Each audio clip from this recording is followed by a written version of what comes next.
Praise the lord. Welcome to Jesus miracles. యేసయ్య చేసే అద్భుతాలు మన జీవితంలో జరిగించడానికి దేవుడు తన కృపతోని మనని తన ఒక అద్భుతాల ద్వారా మాట్లాడుతున్నాడు. మరి ఈరోజు దేవుడు మనకు ఆశీర్వాదకరంగా చేయబోతున్న కార్యాలని మనము ధ్యానిద్దాము. మత్తయి సువార్త 9వ అధ్యాయము 27వ వచనము. యేసు అక్కడ నుండి వెళ్ళుచుండగా ఇద్దరు గ్రుడ్డివారు ఆయన వెంట వచ్చి, దావీదు కుమారుడా, మమ్మును కనికరించుమని కేకలు వేసిరి. ఆయన ఇంట ప్రవేశించిన తర్వాత ఆ గుడ్డివారు ఆయన యొద్దకు వచ్చి, యేసు, నేను ఇది చేయగలనని మీరు నమ్ముచున్నారా అని వారిని అడగగా, వారు నమ్ముచున్నాము ప్రభువా అని ఆయనతో చెప్పిరి.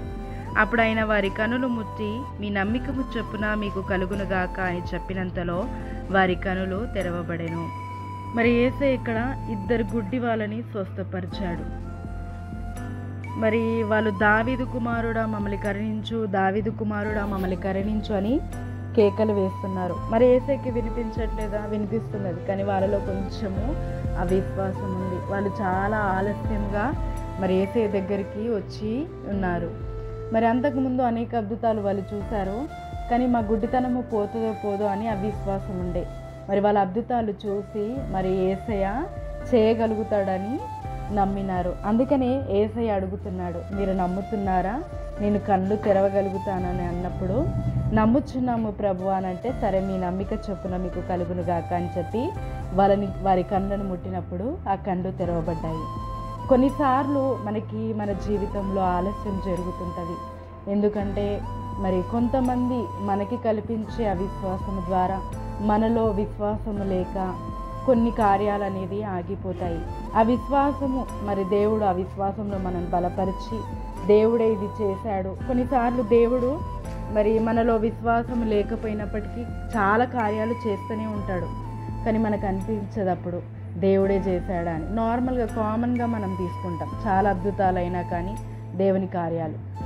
మనకి కొన్ని విషయాలలో ప్రార్థించాల్సి వస్తుంది, విశ్వాసం చూపించాల్సి వస్తుంది, ఆ ఒక్క సమస్యను ఎత్తిపట్టి ప్రార్థించాల్సి వస్తుంది. ఎందుకంటే మనం విశ్వాసంలో ఎదగడానికే, దేవుడే ఈ కార్యాలు చేశాడని మనం మర్చిపోకుండా విశ్వాసం పెంచుకోవడానికే దేవుడు ఆ విధంగా మనకి సహాయపడతాడు. ఈ గుడ్డివారి విషయంలో యేసయ్య వాళ్ళ విశ్వాసాన్ని వృద్ధి పొందించి యేసయ్యని బాగుపరిచాడని తెలియజేయటకు వాళ్ళలో విశ్వాసాన్ని కల్పించాడు. అదేవిధంగా వాళ్ళ కళ్ళు తెరవగలుగుతానని అడిగి వాళ్ళ నమ్మకం చొప్పున మీకు జరుగునుగా కానీ అక్కడ అద్భుతము జరిగిస్తాడు. మన జీవితంలో ఏదైనాను మనం అడగకముందే, విశ్వాసం చూపించకముందే దేవుడు చాలా కార్యాలు చేస్తాడు. ప్రతిదీ ఆయన కృప ద్వారానే మనం ఈరోజు మంచిగా ఉన్నాము అని అంటే కేవలం ఆయన కృప. ఈ జీవితంలో ఆలస్యం జరుగుతుంది ఇంకా అంటే అపనమ్మకం ఉందేమో, దేవుడు నీకు ఎన్ని కార్యాలు చేసినానో అది దేవుడని నువ్వు విశ్వసించినప్పటికీ ఈరోజు గొప్పగా నీ సాక్ష్యము ఏ విధంగానంటే ఇది దేవుడే చేశాడని ఇతరులు చెప్పేలాగా దేవుడు చేయబోతున్నాడు. పుట్టుకతో ఉన్న సమస్యలన్నీ ఈరోజు దేవుడు తీసేస్తున్నాడు. పుట్టుకతో ఉన్న ప్రతి ప్రాబ్లంను, లేకపోతే మీ ఒక తరాల నుంచి ఉన్న శాపాలని, గొడవలను కానీ, పేదరికమే కానీ, లేమి కానీ, కష్టమే కానీ, దరిద్రమే కానీ, ఇంకా అనారోగ్యమే కానీ, వంశపారంగా వస్తున్న నష్టాలే కానీ, ఎలాంటివైనా కూడా పుట్టుకతో ఉన్నవి ఈరోజు యేసయ్య వాళ్ళకి పుట్టుకతో ఉన్న గుడ్డితనాన్ని తీసేశాడు కదా. ఏ పాపం వల్ల వచ్చినదో, ఏ శాపం వల్ల వచ్చినదో అది తీసేశాడు. ఈరోజు మన జీవితంలో జరిగినది జరగకపోయినను, ఎవరేమనుకున్నాను యేసయ్య రక్తము ద్వారా మనము ఈరోజు విడిపింపబడ్డాం కనుక నిశ్చయముగా దేవుడు మనని బాగు చేసి విడిపించి ఆశీర్వదించి దీవించునుగాక. ఆమేన్. ప్రార్థన. తండ్రి, యేసుక్రీస్తు నామమున ప్రార్థిస్తున్నాను.